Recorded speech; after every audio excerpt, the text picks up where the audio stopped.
Okay.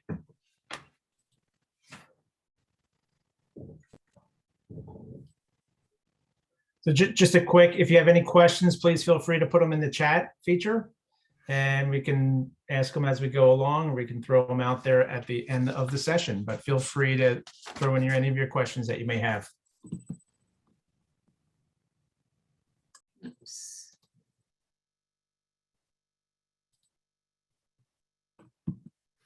So welcome everybody. As we get this all settled, and welcome to New Zealand. You'll find New Zealand is a land of really great contrasts and diversity.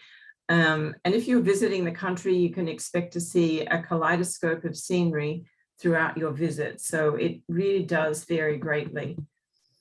Aotearoa is a Maori term meaning long white cloud, and sometimes it's been said that the Maori people refer to New Zealand as Aotearoa, or the long white cloud.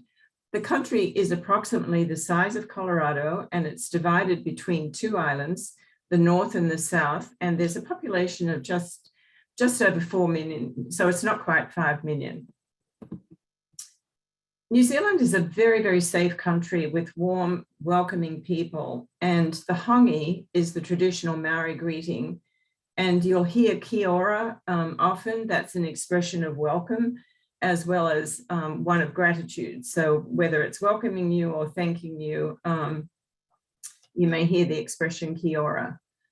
And an electronic visa is required for entry into New Zealand. I think this map gives you a sense of the size of the country, and you can see the distinction between the two islands.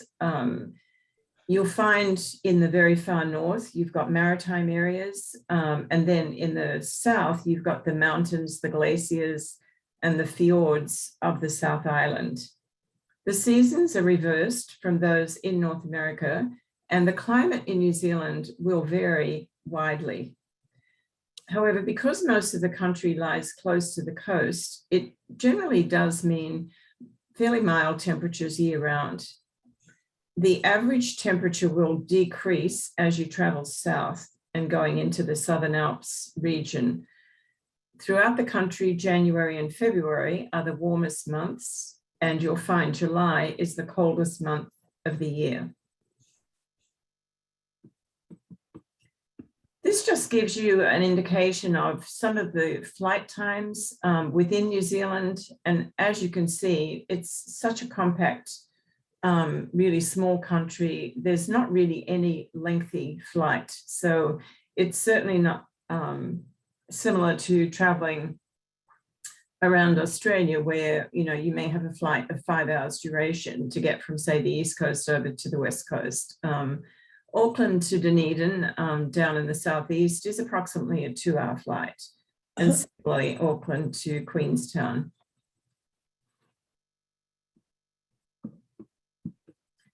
If we start at the very top of the North Island, in the area that's known as the Bay of Islands, it's a really significant area to New Zealand people, because the Maori, this is where the Maori and the British signed the first peace treaty. So it has a lot of historical significance.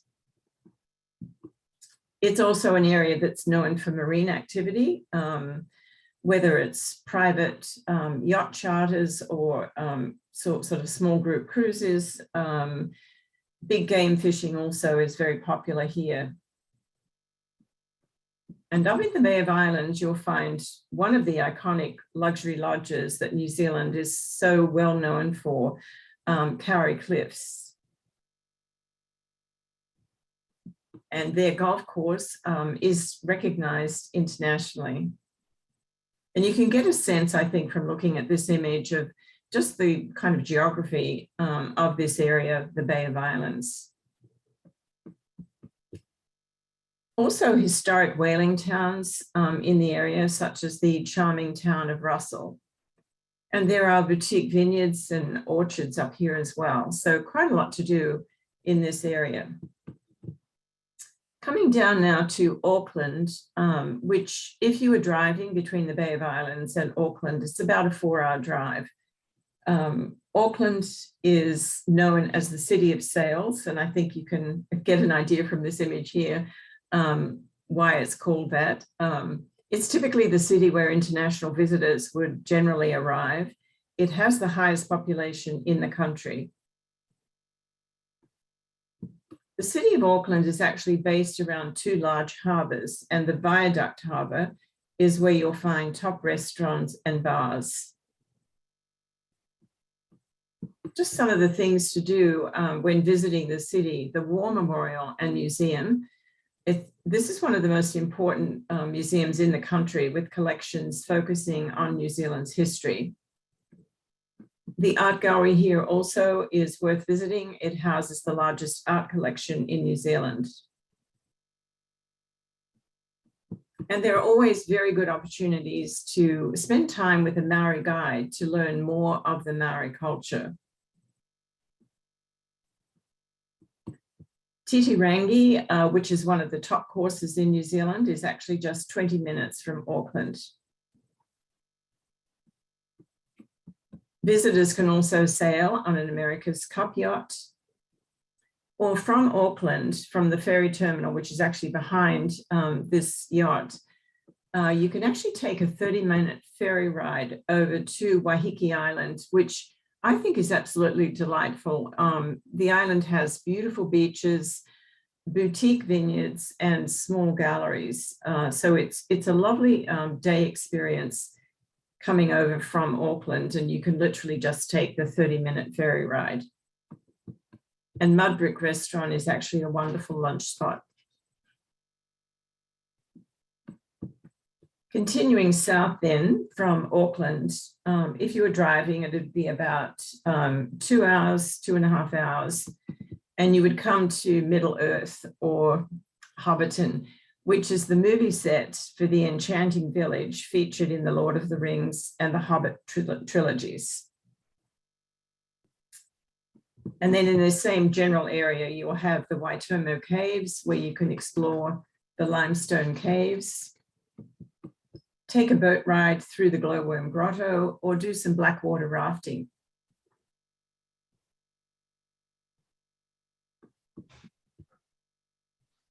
And then the geothermal city of Rotorua is about a 3-hour drive from Auckland. It really draws visitors because of the volcanic activity and the Maori culture, which is a very significant influence here. The famed Pahutu geyser erupts frequently throughout the day. You'll find hot waterfalls, geothermal mud baths, brilliant colors in the thermal pools of the region.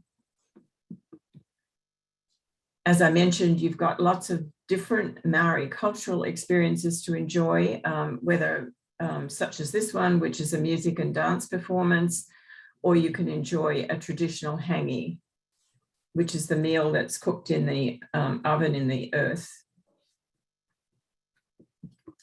The Maori Arts and Crafts Institute has highly regarded artisans whose skills are passed from one generation to the next, so very much worth visiting.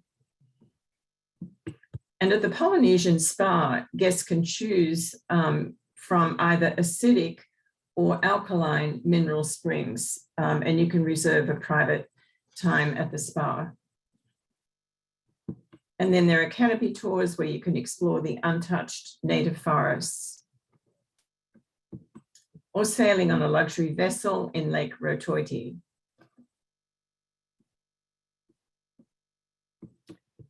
Huka Lodge is actually, it's in the nearby Taupo region.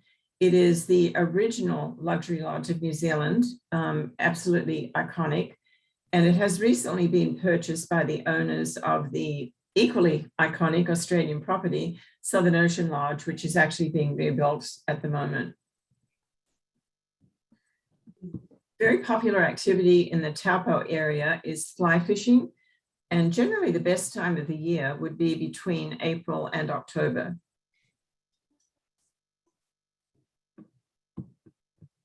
Coming down a little further then to the Hawke's Bay Napier region, well known for wine, Art Deco architecture, as you can see here on this image, the Gannet colony at Cape Kidnappers.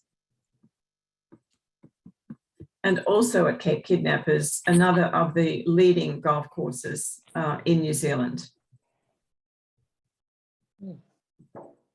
If you were staying at the farm at Cape Kidnappers, which is the sister property to Kari Cliffs, you may spot the elusive kiwi bird, which is the national bird of New Zealand.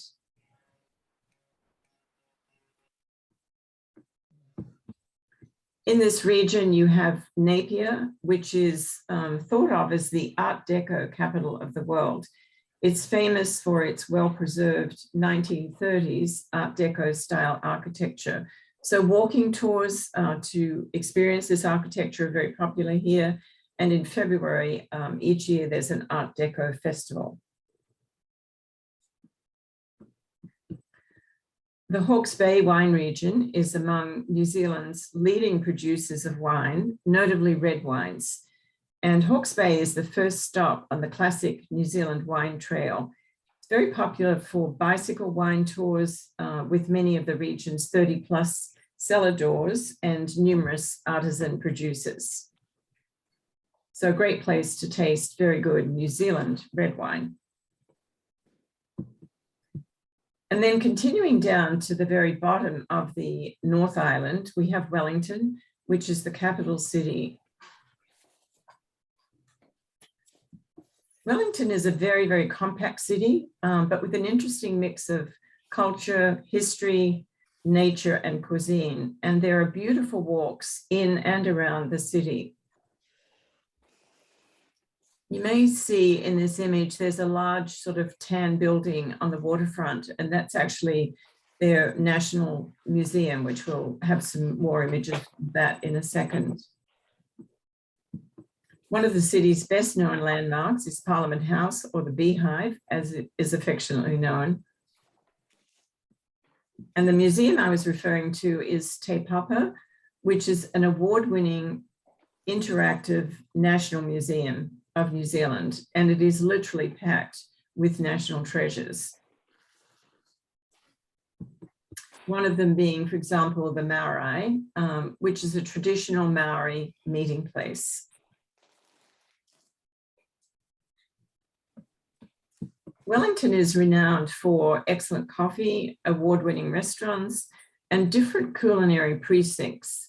So walking food tours are a really wonderful way to enjoy some of the excellent culinary options in the city. It's also the film capital of New Zealand. There are some very well-known movies such as Avatar have been made here. And you can visit the Weta workshop for studio tours and miniature effects tours. So leaving Wellington and then leaving the North Island, we're going to cross over to the South Island. And this can be done by air or by a ferry. And the ferry takes about 3.5 hours. And you would normally go from Wellington to Picton, which is quite close to the Nelson area. Nelson receives the highest recorded sunshine in the country. It's a really beautiful area, home to 3 national parks. The most well-known is the Abel Tasman National Park. And the Abel Tasman Coast Track is one of the most popular great walks in New Zealand. You'll find here pristine golden sand beaches, turquoise waters, and lush native forests. You can enjoy cruising, walking, kayaking. They're just some of the popular activities here, as well as scenic helicopter flights. And seals, dolphins, and seabirds are all prolific in this region. In part due to the wonderful climate, Nelson area has attracted very high caliber artisans. And I believe some people from Orifice Glass in Sweden actually started glass blowing here, but in the Nelson area, you'll find excellent galleries and art studios. And there's a really interesting art museum called the World of Wearable Art, definitely not to be missed if you're in Nelson. And this area is well known also for its great local seafood. The beautiful Marlborough Sounds are at the northern end of the South Island. You can actually stay in this area. Lovely property called the Bay of Many Coves is one example. Enjoy cruising, again, hiking, biking, or kayaking. So lots of outdoor activities when you're visiting New Zealand, or you can just absolutely soak up the beautiful scenery. The Marlborough wine region is New Zealand's largest wine growing region. And again, because you're never far from the sea when you're visiting New Zealand, fresh seafood is another big attraction here. And the Marlborough region can be explored by car or by bike. More than 30 cellar doors that are all in very close proximity to each other. The area is particularly recognized for Sauvignon Blanc. And you can see the first Sauvignon Blanc wines were planted in 1975. If you were then driving and you'd come about 1.5 hours down the coast from the Marlborough wine region to Kaikoura, which is a base for wildlife experiences of all kinds. Marine mammal encounters are outstanding. The fur seals, the dolphin, and the whales, and different species of whales actually live permanently in the coastal waters. So whale watching can be done year-round, and whale watching trips leave several times a day. They can be done by boat or by small plane. Big specialty of this region is the local crayfish, and it can be enjoyed at a really casual spot, such as this one here, or at a restaurant. And then continuing 2 hours south down to Christchurch, where urban regeneration and heritage thrive. You'll see cutting edge architecture as well as beautiful historic buildings. Christchurch is known as the Garden City, and it is just a really lovely area. It has quite an English feel. The botanic gardens here are quite beautiful. And as well, there's a very vibrant art scene in the city. The River Avon intersects the city, and punting on the Avon is quite popular. As is ballooning over the Canterbury Plains. There are some really well recognized golf courses in the Christchurch area as well. And just to note too, that actually in the city, it's actually quite close to the airport, it's an excellent international Antarctic center. Akaroa is a charming small town with unique French heritage. It's about an hour from Christchurch with historic cottages and French cuisine. It's really, I think, a very beautiful area, as you can see from this photo. And here you can see the Hector-nosed dolphin that are actually the smallest dolphin in the world. One of the highly esteemed luxury lodges, part of the network of luxury lodges throughout New Zealand, is Otahuna, which is just about 20 minutes outside the city. And nearby you have the Waipara Valley region, and here you'll find fields of lavender, olive groves, and more than 90 vineyards. So lots of opportunity for wine tasting in New Zealand. The iconic rail journey that crosses from Christchurch over to Greymouth in the West Coast is the Transalpine Express. It's a 4-hour journey through spectacular scenery. And you perhaps can see Greymouth marked here on this map. So the train crosses from Christchurch to Greymouth. On the West Coast, you have the Franz Josef and the Fox glaciers. And these glaciers are somewhat unusual in that they flow into temperate rainforests. And guided ice walks, heli hiking, or scenic flights are just some of the different ways that you can explore the glaciers. And then in the very heart of the Southern Alps, you have Aoraki, or Mount Cook, which is the tallest mountain in New Zealand. Sir Edmund Hillary was the first person to climb Mount Everest, and he trained here. Lovely area that you can enjoy mountain walks, scenic flights, glacier viewing, and lake cruises. And this area is approximately a 4-hour drive from Christchurch.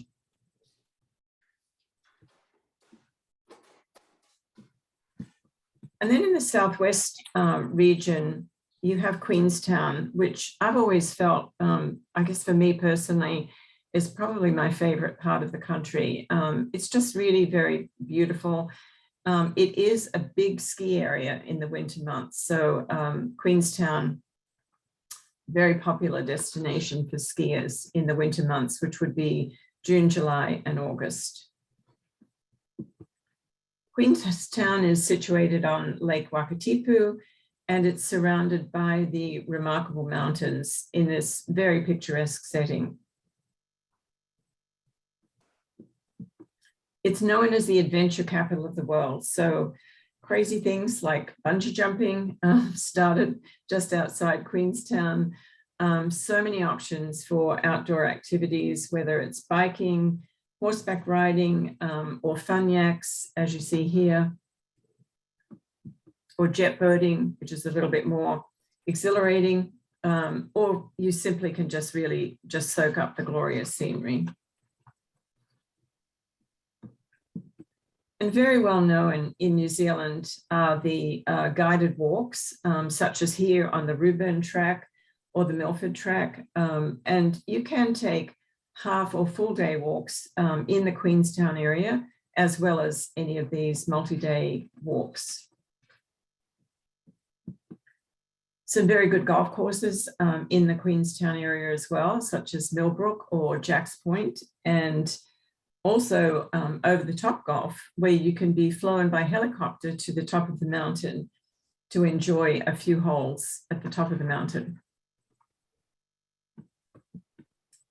And cruising on Lake Wakatipu, and you can actually go up to visit a high country sheep station outside Queenstown.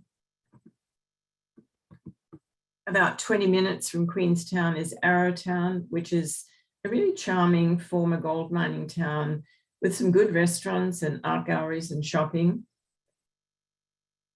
And in this vicinity as well, you have, again, more vineyards.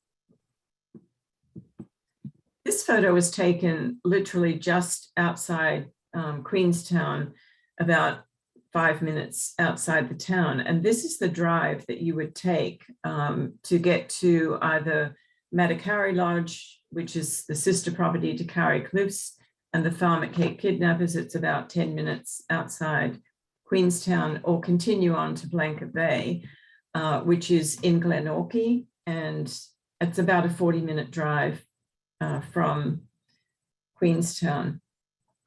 If you were staying at Blanket Bay, some of the activities can actually be done immediately from the lodge. So if you're doing jet boating, for example, you'd be picked up at the lodge. If you were doing a helicopter flight out to Milford Sound, the helicopter would land at the lodge.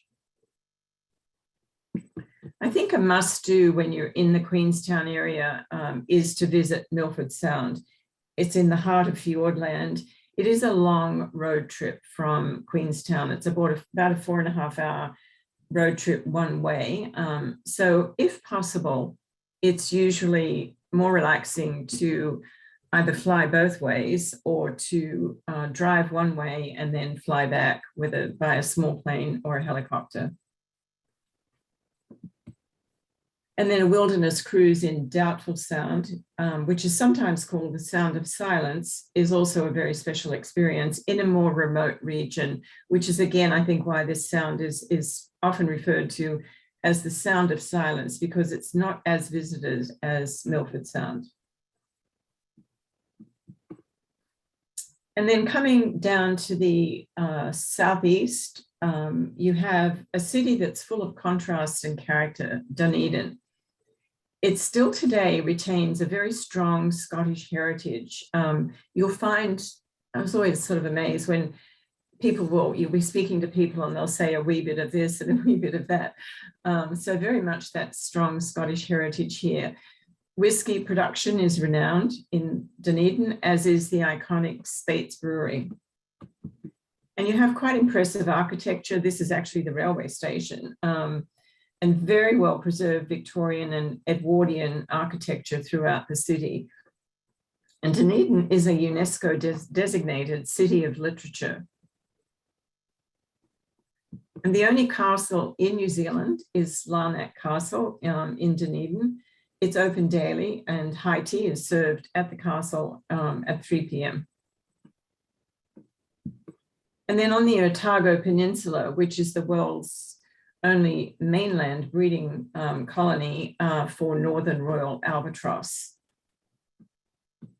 And here too, you'll also see yellow-eyed penguins, fur seals, and sea lions.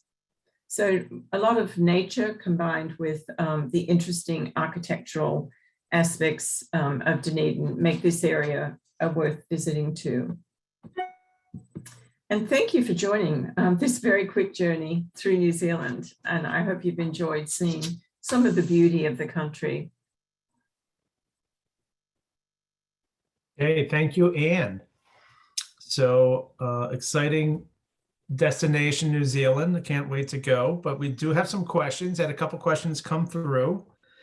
And the most recent was the Doubtful Sound cruise. Are they day trips that you do from your resort, or are those overnight packages? I believe it's, I believe it's a day trip, but I'd have to verify that for you. It's not as accessible as Milford Sound. So yeah, let me double check on that for you and let you know. Okay. And then you had mentioned there are 3 national parks on the South Island. Are there opportunities to do similar like you would do out in Utah, do a national park trip? And do they have any glamping opportunities within the parks or outside of the parks? Glamping, I'm not sure of, but certainly there are many national parks in New Zealand that you could certainly visit. There are different levels of accommodation throughout the country. I know that I've mentioned some of the luxury lodges, but certainly there are different levels of accommodation that are available. In terms of actual glamping, I'm not actually sure if that's offered, but I do know that accommodation can be from more basic up to the luxury lodges. And certainly there is a wealth of national parks in the country. Okay. For a first timer looking to do light hiking and some exploring, what would the ideal duration and makeup be between the 2 islands? Ooh. I think I'd probably, depends really how much time you have in total, but I don't think that you want to shortchange yourself. So, maybe a week in each area. But again, it depends on, the time of the year that you're visiting and how much time that you have available and the areas that you particularly wanted to visit. Okay. I think the point about New Zealand is that it's a country that is just rich in outdoor experiences, absolutely beautiful scenery. You're typically not going to New Zealand for sort of large, sophisticated cities, although certainly I think Auckland and Wellington have great restaurants, good museums, etc. But really, for most people going to New Zealand, I think it's the sheer beauty of the country and the diversity of scenery. When you mentioned the winter, is it, coming from Michigan, we think the winter is, probably starting around November to St. Patrick's Day of just a lot of gray and dark and cold. Right. Is the country itself similar to that in the winter, or are we just talking about the mountain areas? We're only talking about the mountain areas, and I think the last time I flew into Queenstown, it was September, and flying there into Queenstown is quite beautiful, but it was a beautiful sunny day. The mountains completely covered in snow. And you just felt that you could sort of reach out and touch the mountains. But it's going to be colder in, as I said, the further south you go. So when you're down either in the Mount Cook area, coming down into the Queenstown area, just absolutely keep in mind that June, July, and August are the winter months. So you'd expect snow and colder temperatures, but I don't think it has quite the grayness that you have in Michigan. Okay. And I think also, you know, the summer months can be absolutely delightful to visit, as can the spring and the fall. The summer months tend to be more crowded because you have more people traveling, and New Zealanders are on holidays as well. Okay. Here's a question. I think I know your answer, but I'll let you answer it. Other countries to tie into a trip with New Zealand? Well, I'll give you the unexpected, perhaps Fiji. Okay. Wasn't expecting that one, but No, I know you weren't, but then obviously the obvious answer that Dave was waiting for me to give is Australia, which is a 3-hour flight.